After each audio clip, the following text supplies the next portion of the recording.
Yo, what's going on, world? It's your boy Najee from RapRadar.com, and today I got a very special guest, man. Seated to my right, hey, this is one of the hottest in the game right now. Y'all know I love it when I got somebody from my city coming up, making noise. I got my man, CJ. My guy. What's up, brother? How are you, man? Chilling, man. Blessed, living. Man, you look good, shining. What's going up? How's everything been, man? Man, it's a dream come true. You know what I'm saying? Like, I wanted this shit since I was young. So, you know, now that it's finally happening, like, you know, it's a blessing. Absolutely. I mean, does it feel like how you thought it was gonna feel? Because it's like you blew up in a pandemic, right? Yeah. Like the world changed. Yeah. Everything is different. Does it still feel the same way as you anticipated?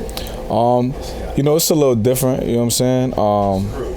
It ain't all good like how I thought it was gonna be. You know what I'm saying? You got your pros and cons to it, but we making the best out of it. You know what I'm saying? For sure. I mean, so how's the shows? You still been able to be active with shows and moving around, or is it kind of like weird that vibe? Nah, luckily everything's starting to open back up. You know, I think of April 1st. You know, everything is pretty much like getting back to normal, but you know, we've been moving and grooving here and there, but not as much as, you know, as I wanted to. Yeah, for sure, man. I can't wait to really see that record for real. Exactly. I feel like it's gonna kind of relive. Absolutely. You know what I'm saying? Like it's gonna start over again. You know what I'm saying? As soon as everything open back up, that's gonna be ringing off in the club. So that's a fact. I love that, man. So now talk to me, man. We obviously the Loyalty Over Royalty project you just dropped. Yes, hit the streets. Yes, sir. First of all, the name, just you saying that in the beginning of a lot of your records. What does that mean to you, like loyalty over royalty? Like loyalty means everything to me. You know what I'm saying? Like I always lived by that code since I was young. You know, a lot of people think money mean everything.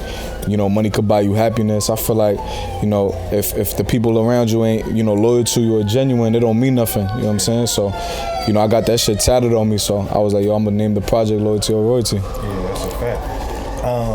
You know, you kind of coming up, obviously, like, you know, you're having a real moment right now. And, you know, one of the things artists speak about is loyalty just with their friends and the people that came up with them. Exactly. Do you feel like that? Like things, you know, just with your circle, and have things changed since you started to come up and, you know, make money and get the clout and all of that? Have things changed in that regard? Nah, not really. Like, you know, I keep the same people around me. You know what I'm saying? Like even before I started this shit, like I still got the same circle. You know what I'm saying? I still chill with the same people. I could still go to, you know, right. and go back home and, you know, holler at my old folks. Right. But you know, you're gonna run into new faces all the time, especially in this industry, you know what I'm saying? But, you know, you really gotta pick and choose who you allow in your circle. You know what I'm saying?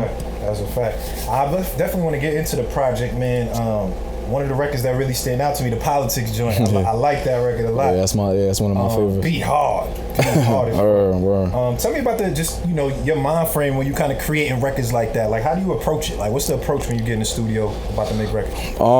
Pretty much just like I catch a vibe. You know what I'm saying? Like I don't really writing anyways. You know what I'm saying? Like I listen to the beat and like first thing that comes to my head, I kind of just go with it. Freestyle? Yeah. Like even with the Politics joint, it was like, I love the record so much because it's relevant to everything that's going on right now. You know what I'm saying? A lot of people, you know, coming for me and, you know, trying to make diss records and, you know, trying to make the blogs, you know what I'm saying? So it's just like, instead of, you know, making diss songs back and mentioning names, I'm just addressing everything in one song, you know? I love that. So I love that. I mean, you know, like you said, it's kind of the bittersweet thing, right? Because I see you blowing up in the city, you representing the city, new artists coming up, and then like you said, people coming for you and different things. How does that kind of play into, you know, I guess how you feel and how you maneuver like in this being that you have in the moment right now?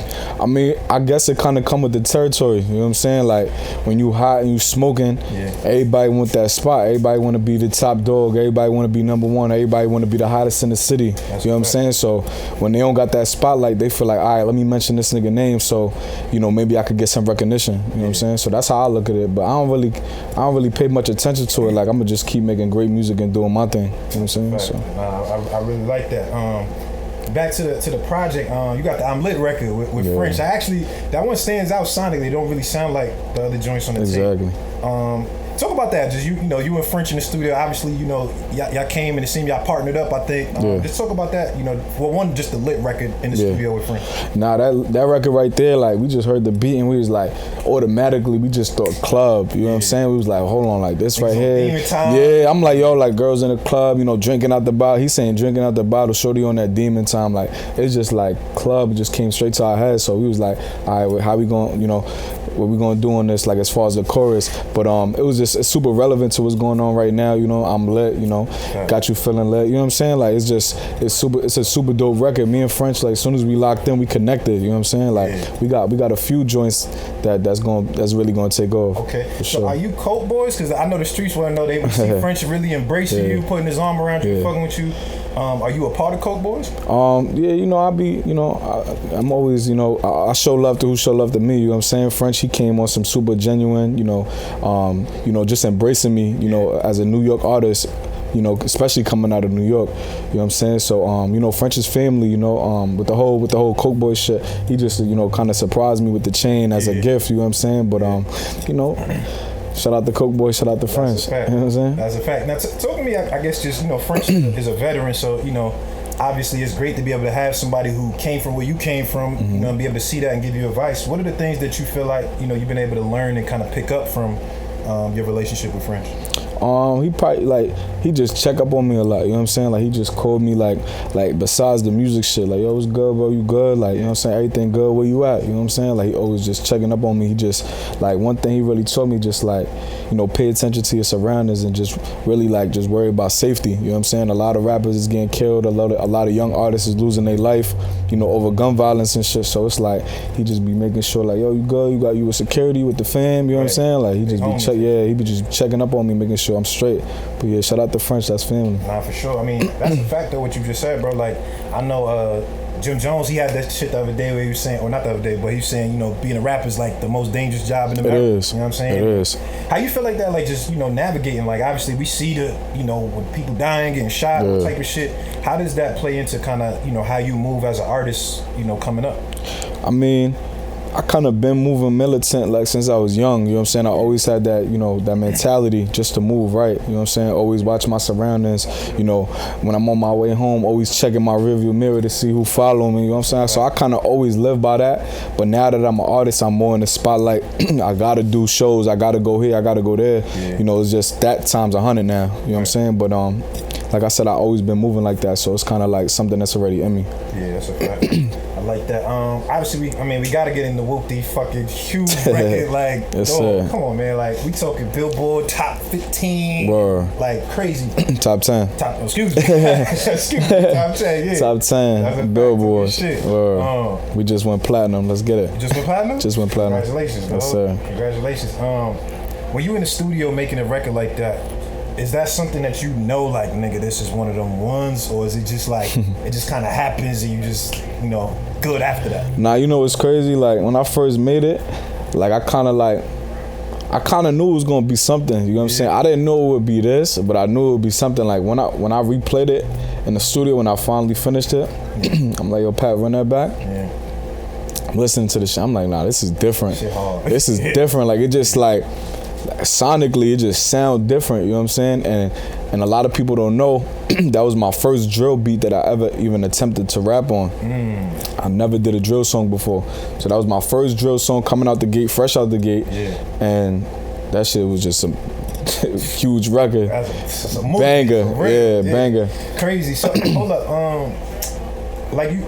Well, one is you said this is your first drill beat, and I know because you can rap too. Like it's I feel like it's two different styles of rap, right? Like you got the new wave where it's like energy, you talking your shit, and it's the traditional bars. I know, like when I heard the Busta Czar record, you was rapping for real. Like, you was throwing bars and whatever. A lot of people don't think like I could really spit. You know what I'm saying? Because of the records that I did put out, as far as Whoopty, as far as Bop. You know what I'm saying? They don't really think, you know, I could rap, but you know, on my album, you guys are gonna see. There's gonna be some bars on there. I got it on his song. I was like, oh shit, like he rapping for real. A lot of people haven't heard that record yet, so they don't really know. But I'm a versatile artist, so I switch it up whenever I want. Like I could do a record for the clubs, I could do a record for the girls, I could do a record for the streets. You know what I'm saying? So I could always switch it up whenever I want. So I really like that, man.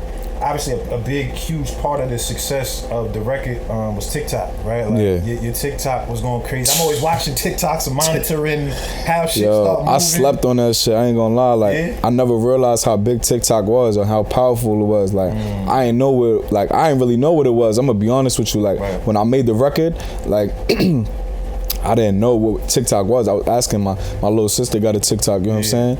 And she was like, yo, you gotta make a dance to this record. I'm like, what you mean make a dance? Like, she's like, it's like a challenge. You gotta do a challenge. Yeah. So we did it. We did like a few videos, you know what I'm saying? We posted it up. And then by the time you know it, like, there was videos from all around the world, everybody just doing the Whoopty challenge. Crazy. And that shit just took off after that. Man. I mean, when you seeing it live, like, you know, everybody kind of doing it, at that moment, was you feeling like, damn, like, this is really about to take off? Yeah, 100%. Like I think it was like every day, it was like maybe 5,000 to 10,000 new videos a day, like of kids just all around the world just doing the challenge. Like the numbers was just increasing. I was like, I'm literally watching this shit, I'm refreshing. I'm like, yo, like, what's going on? Like, I ain't really believe it. I'm like, yo, what the fuck is this TikTok shit? You know what I'm saying? But that shit is real deal, man. That shit is a real deal. I mean, so what's the distinction for you between, like, you know, kind of what made you want to really jump in the drill scene, right? Like you said, that was your first drill beat, and you know, you was kind of doing other shit before that. Like, what made you want to be like, you know what, I'm about to start drilling and shit like that? I really liked the whole movement, you know what I'm saying? Like, it was big in New York at the time. You know, we had Lost Pop Smoke, you know what I'm saying? So it was like a huge part of drill that was missing from New York. And I'm gonna be honest, like, I don't want to sound, you know, cliche or whatever, but we didn't really have nothing that was really popping at the time. You know what I'm saying? I want, like, summer 2020, like, there was nothing really like that was buzzing as far as the drill movement. And everybody kept telling me, like, yo, CJ, why you don't do a drill song? So I'm like, fuck it, all right, let me try it, let me see what's up. And Whoopty was my first drill record. Crazy. So how do you balance that now, right? Like, is it like, cause when that mind frame is like, all right, cool, I was doing this other shit, and then I started drilling and it went crazy. Did that now shift your frame, like, all right, I'm going straight drill, or is it like, how does that change, like, your strategy, if at all? Nah, it don't really change, like, you know, cause even before the drill, I was doing melodic, and the EP that I just put out, I got drill and melodic on it now. You know what I'm saying? So I could always just do both. You know what I'm saying? But I fuck with the drill movement. I'm definitely gonna stay in that pocket for a little while. That's a fact. All right. Tell me about, I guess, a little bit, you know, prior to Whoopty, right? Like, that was the first time I heard you, and I feel like, you know, you exploded to the world. I feel like you was doing SoundCloud shit from back in the day, from what I was seeing. Tell me about that grind, right? Like, before it got here, when that shit was rough. You know what I'm saying? That shit was rough. It's a lot of niggas that watch this that's like, yo, bro, how do I? What was that part like when you think back on that space, like just kind of uploading to SoundCloud, trying to get on? Describe that. Yeah, we talking like maybe like 2018, 2019. It was like, I was just putting records out like probably like every month or so, you know what I'm saying? Just throwing a record on SoundCloud. It's really hard though, like, you know what I'm saying? Like, you gotta promote a SoundCloud link, you know what I'm saying? Like, I wasn't really doing visuals at the time. I might have just uploaded, you know, a song on SoundCloud and just, you know, post the shit on my IG. But yeah, that shit is rough, man. That shit is rough. What point do you feel like stuff kind of started changing for you, or, you know, kind of shifting the way you felt like you was moving in the right direction? I really took the time and I really just started investing in myself. I'm like, all right, cool. Like, I can't just keep putting tracks on SoundCloud. Like, now it's time to start shooting visuals, you know what I'm saying? Like, people want to see me, like, people want to see my life and see what I'm up to and see, you know, what I'm rapping about, you know what I'm saying? So I started really just investing in myself and shooting more music videos, and that's when it started, like, the buzz started going up a little bit, and people was actually seeing the lifestyle and the behind the scenes shit, and, you know, the fly shit that I was rapping about in my songs. They're actually seeing it now. You know, I was renting the cars and this and that, you know what I'm saying, popping the bottles, and so it was kind of like, it was like a little elevation thing. Right. Nah, for sure. I want to talk about the last record on there that I wanted to kind of get into is the outro record. I think you had a line there, you said, you know, I was down bad, I was broke, I was stressing. That's a fact. Tell me about that point in your life, because right now we seeing you and it's just up, like, you know, diamonds bust down, you know what I'm saying? Like, what was that like, you know, just that point in your life when you was referring to? It's really just like, it was a point in time, like, I was trying to figure out what the hell I'm gonna do, you know what I'm saying? Like, I ain't really have like a plan B. Like, I always loved music as a kid. I always thought I was gonna do that, but, you know, I done gave up on myself 1,000 times, you know what I'm saying? So it's like, I was like, yo, if I don't do this, what is it gonna be? You know what I'm saying? So I was really down, just fucked up, like, just trying to figure out my next move. You know what I'm saying? And luckily, you know, the grace of God, you know, everything worked out. That's what's up. I mean, I kind of want to go back a little bit, man. You know, you coming out of Staten Island. And obviously, I'm from the city. I'm from Queens. You know what I'm saying? And I know, like, just how the city look and shit. Staten Island get forgotten a lot of times. You know what I'm saying? We talking about the city. So you coming up, you know, Jack in Staten Island. Talk about that, like what that means to you, kind of being able to. Niggas don't really make it out of Staten Island like that, like outside of Wu-Tang. What does that mean to you to kind of have that flag on your back? I love it, you know what I'm saying? I love it because a lot of people talk down on Staten Island, you know what I'm saying? Yo, y'all ain't really from New York, forgotten borough, whatever the case may be, but it's like, you know, like you said, Wu-Tang, that's you know, that was 20, 30 years ago. So to have Staten on my back is a blessing, you know what I'm saying? Like, and to say that I'm the one putting Staten back on the map, I love that. That's a fact. Do you feel like it made it harder being from Staten Island, or some like, you know how, you know what they, you know? Nah, 100%, because it's like, you know, you got artists from Brooklyn that pop all the time. Right. You got artists from the Bronx that pop all the time. Artists from Queens, artists from Harlem. You know what I'm saying? You don't hear about an artist popping from Staten Island. Yeah. You know what I'm saying? So it is a little harder for us because we don't got that backing. Right. You know what I'm saying? Like a lot of people don't support Staten Island artists. So the fact that I kicked down that door and I shed the spotlight on us, I'm cool with that. That's what's up, bro. I like that. Tell me, just kind of growing up in Staten Island, like, what is that like? Like, what type of time was you on kind of growing up? You know what I'm saying? It was rough, man. You know what I'm saying? Like, it was a lot of hatred. You know what I'm saying? Like still to this day, like I'm looking on my Instagram, there's another dude I seen from, you know, from my high school that just passed. You know what I'm saying? Like, it was rough. Like, it's like a war going on right now. You know what I'm saying? Like, it's so bad that, like, there's neighborhoods that's literally 5 minutes away from each other, beefing with each other. So you bound to run into them. You know what I'm saying? So it's like, it's just all around bad, man. I just, you know, I wish they could, you know, kind of fix it, you know, or find a solution or something. But yeah, it's a bad place. What you feel like it was about you that kind of allowed you to make it out the trenches, like, unscathed? I want to say just like really networking, you know what I'm saying? Like, I was really the one like going out to these showcases and really networking and meeting this one and meeting that one and getting features with this one, you know what I'm saying? So I was really like, I was like, yo, like I got to make it out of this hole, you know what I'm saying? Like, because that's what it is. Staten Island's like a hole, you know what I'm saying? Like, a lot of people don't even travel out of Staten Island. Like, I know people my age that still never left the state, nor left the country, you know what I'm saying? So it's a mindset thing. You really got to just kind of like get out the trap. You know what I'm saying? Who were you in high school? Like, what type of time was you on? Where was you in high school? Like, growing up in Staten Island? High school, man. I wasn't really doing the school thing for a little. You know what I'm saying? Like, I wasn't really fucking with the school thing. I was always cutting class. You know what I'm saying? Always just, you know, wanted to chill, wanted to hang out. You know what I'm saying? But you know, I did finish high school, you know. I did graduate, you know what I'm saying? I tried the college shit, that shit didn't work out. Where you in? CC? Nah, I went upstate to Delhi. Oh shit. Yeah, I was in Delhi. How was that? What was that experience like? I ain't gonna lie, man. That was probably like one of the best times of my life. Like, I had the most fun. Damn. Yeah, cause it's like I ain't go for like the school part. For the school part. I went for the college experience part. You know what I'm saying? I'm talking about like the parties, you know, the chilling, and it was just like one big dorm full of kids just wilding out, and there was everybody from different boroughs. I had you know, my guys from Harlem, you know, my guys from the Bronx, from Brooklyn, and I was like the only Staten Island dude there, and we was just chilling, we was just running around wilding. Yeah, it was fun. I ain't gonna lie. So what point? You in school, you leave school, you feel like school not for you. What point do you decide mentally, like, you 10 toes in this music shit, like, this is where it's at for real? It was literally probably like right after that college shit. Like, I dropped out of college and I was like, all right, cool. Like, I ain't gonna work. You know what I'm saying? Like, I ain't trying to get a job. Like, I'm not gonna be a 9-to-5 dude. You know what I'm saying? Like, I can't. Like, I was like, I see myself, you know, doing more than that. Yeah.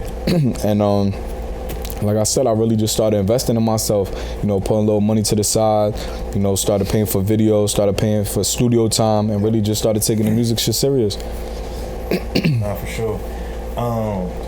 When you took it serious, obviously, like you said, you know, we here, and coming out the city, like you said earlier, man, it's weird because you getting so much love but hate at the same time, right? I don't say hate, but like, you know, I know what you mean. You know what I mean? It's both sides of it, kind of just watching it from out of bounds. So like, one is the media side, right? Like, you see the media and when they write pieces on you and stuff like that.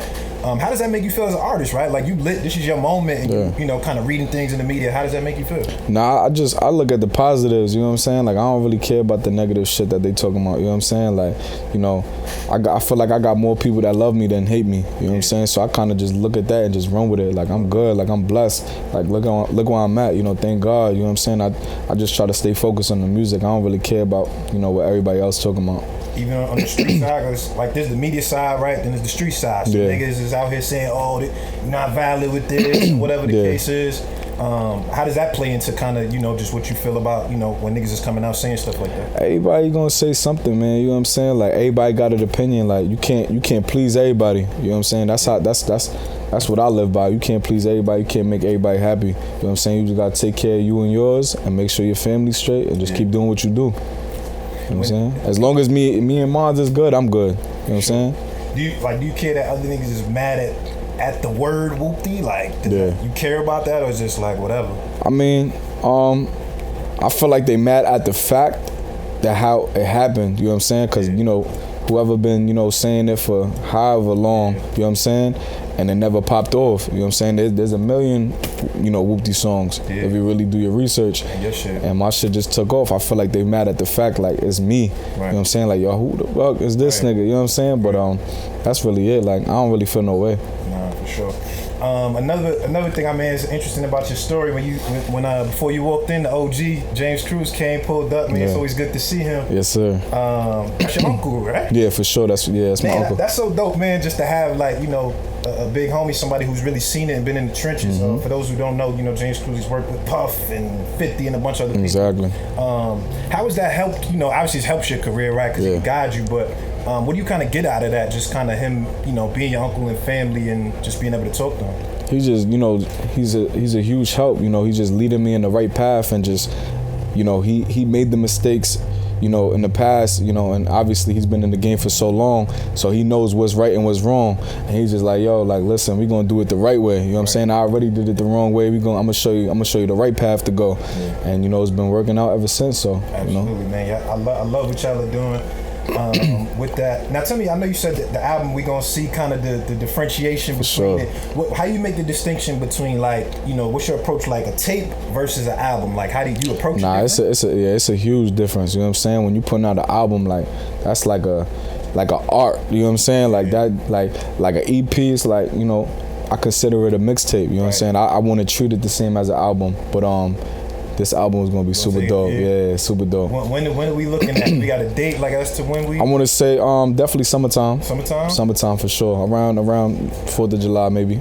Do you feel the pressure of, because, and this is why I always ask artists who have a gigantic fucking record like yours, do you ever feel pressure to follow it up, right? Like, cause it's like, yo, when you come out with this huge type of record, and then the fans feel like they expecting shit like, oh, yo, we need another Whoopty. Do you ever feel pressure of, like, trying to live up to how big that record is? Nah, you can't think like that. You know what I'm saying? Like, cause I didn't go in the studio the day I made Whoopty and was like, yo, today I'm gonna make a hit. You know what I'm saying? Like, it just came naturally. You know what I'm saying? So you really just, every time you go in the booth, you gotta just let it be organic. You know what I'm saying? Like don't really think about it too much. Don't force nothing. Just have fun with it. You know what I'm saying? So I love that, man. Now, lastly, I don't want to take up too much of your time. I know y'all got things to do, but talk to me about this weed strain, man. I'm hearing you know, everybody jumping in the cannabis industry. Yeah, for sure. What's that look like for CJ? So we doing a launch on 420. You know what I'm saying? It's a brand called Munchies that we working with. You know what I'm saying? So it's gonna be a CJ and Munchies collab, and we doing 3 different strains. We're doing a hybrid, a sativa, and a indica. So it's gonna be blue cheese, it's gonna be Zaza, and it's gonna be a strain called Whoopty. So we're releasing that on 420. Make sure y'all stay tuned for that. Man, I like that. They monetize it over here. I like that. Man, that's amazing, man. Just tell me, outside of the album, you know, kind of what the rest of your 2021 is looking like. Just working, man. You know what I'm saying? Just, you know, we're gonna start really doing features and tapping in with other artists now. You know what I'm saying? Now that we having more time, and you know, thank God everything's starting to open back up. So we're gonna really be moving around and getting to see these, you know, these fans and these supporters in person. You know what I'm saying? And put on a great show for them. But definitely definitely look forward to seeing more music and hearing more music, for sure. I love that, man. When I see New York niggas in LA, that means they doing well. I love it, man. CJ, man, we support you, man. I love what you doing. Keep rocking out, man. And, yes, sir. We looking forward to seeing what's next from you, brother. Appreciate that, man. Man, it's a dope episode of Cigar Talk, my man. Yes, sir. Real CJ in the building. We outside, baby. Shit. We out. Get.